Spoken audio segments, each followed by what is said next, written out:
Cara nak daftar akaun emas Public Gold, tuan-puan sangat mudah sekarang ni. Yang pertama, tuan-puan rujuk link di profil saya. Dan yang kedua, tuan-puan sama ada tuan-puan nak daftar sendiri ataupun nak saya bantu daftarkan. Kalau nak daftar sendiri, boleh terus klik cara untuk bermula.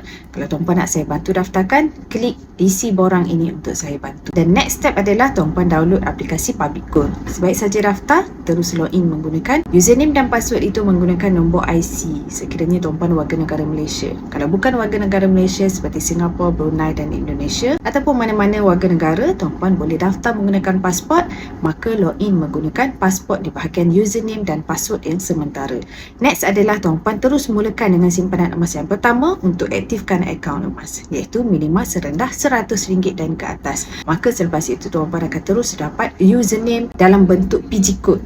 Ini menunjukkan tuan-puan sudah pun menjadi penyimpan emas official bersama Public Gold. Jadi ini sahaja step yang ada, dan next saya akan bantu cara untuk kemaskini akaun dan langkah-langkah yang seterusnya. Macam mana nak bermula? Terus rujuk pin video saya untuk cara bermula ataupun hubungi saya untuk saya bantu daftarkan akaun emas secara percuma untuk tuan-puan.